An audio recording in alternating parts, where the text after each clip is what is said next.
Most people feel their share of the pie is shrinking, and there's a very good reason for that. In 1975, it took less than 4 years for the average person to save up enough money to buy a home. In 2023, it takes 7 years for someone to save up for a home, almost double the time. We haven't seen the average income in the US grow as quickly as the price of homes. That's gradually been eroding people's ability to invest in real estate. We've also seen the top 1% of the population grow their share of national income over the last 40 years, but meanwhile the bottom 50% of the population has seen a substantial decline. So most people tend to be okay with seeing their share of the pie shrink as long as the pie is still getting bigger. But when the pie stops growing, or when it even starts to shrink, that's when you can encounter some problems like populism. And over the last 20 years, this is exactly what we've seen. We've seen economic growth actually decline substantially since the 1960s in the United States. This is a chart that averages the last 10 years of growth, and we've seen a persistent decline in economic growth, especially over the last 20 years. So today we're at a stage where not only are most people seeing their share of the economic pie shrink, but the pie itself isn't growing anymore. So that's led to a surge in concerns around wealth inequalities in the United States, but also inevitably a surge in populism. And we've seen that to a much greater extent over just the last 20 years, where economic growth in the United States has slowed down substantially. One of the largest driving factors behind growing wealth inequalities in the United States has been, without a doubt, globalization. Corporations based in the United States have been outsourcing many jobs to the rest of the world. Countries like India, China, the Philippines, all of these are places where businesses can find cheaper labor. You also actually see many of these countries offer tax incentives for corporations to move part of their operations over there. And since the 1980s, we've seen huge technological advancements that made communication easier for businesses to operate from a distance, which triggered the most substantial increase in globalization we've seen over the last 150 years. You can see this chart is pretty simple. It takes into account the exports and the imports as part of the whole global economic pie. And between around 1980 and 2008, we saw globalization surge to levels we had never seen before. Now, while that has contributed to some benefits for everyday consumers by lowering the costs of some products, it has also contributed to seeing the CEO to worker compensation ratio in the US shift from around 20 to 1 in 1965 to 320 to 1 in 2019. That's a 16-fold increase in how much CEOs are getting compensated relative to the average worker. And of course, all of this has contributed to corporate profits going through the roof. We've seen the corporate profit margins since the late 1980s triple. So that's the gap between revenue and costs. By lowering costs, companies have been able to increase their profit margins. Now, of course, higher profit margins also means stronger stock market performance. So globalization also explains the incredible stock market gains that we've seen over the last 40 years. But of course, who does that benefit? Mostly the rich. And this chart shows you that people who have higher incomes tend to own more stocks than people with lower incomes. There's a perfect correlation in terms of the number of families that actually own stocks at different income levels. So a rising stock market is obviously better for the rich than for the poor, further widening the wealth inequality gap.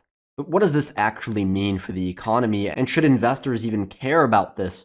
Well, according to the IMF, if the income share of the top 20%, so the rich, increases, then economic growth actually declines over the medium term. This is from a study that looked at wealth inequalities in many different countries to really understand the impact it has on the economy.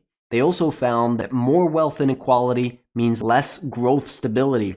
The dots on the right-hand side of this chart are countries that have less equality, while the countries on the left-hand side have better equality scores. And there is a relationship. Societies that are deeply unequal rarely have economic growth that lasts more than 5 years.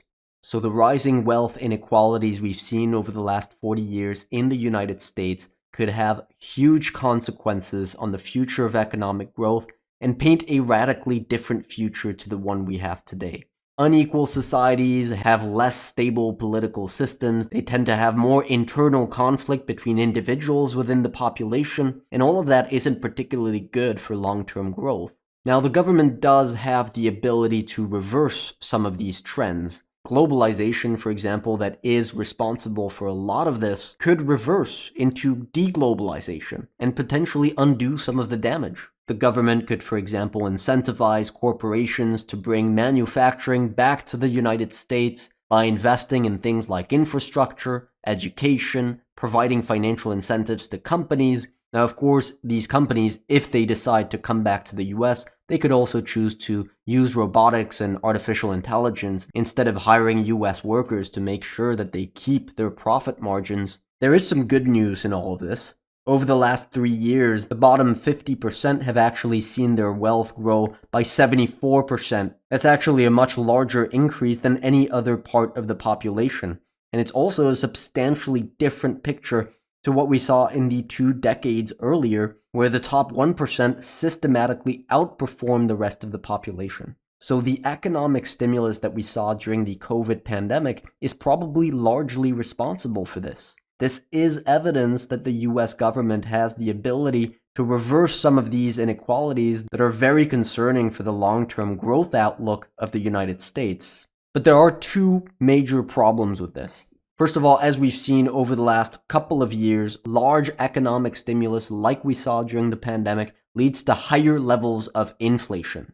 And higher levels of inflation, especially when that's sustained and for a long period of time, can be extremely problematic and can even completely destroy economies, like what we're currently seeing in Argentina, what we've seen in Venezuela, in Libya. All of these economies were devastated by the common enemy of out-of-control inflation.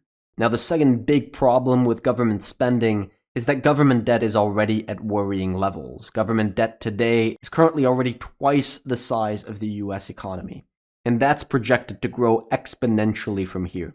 Just the interest payments that the government pays on its debt in 2023 is equivalent to the budget that the US government has for education, infrastructure, research and development combined. And interest payments are expected to almost double just in the next 10 years. So that's what a big debt load does to a country. It can become completely suffocated by its own debt. So while the US government theoretically has the ability to address the problems of rising inequalities, there's no such thing as a free lunch. They risk inflation running out of control and the possibility of having a government debt crisis. Now, for financial markets, there's a few risks out there.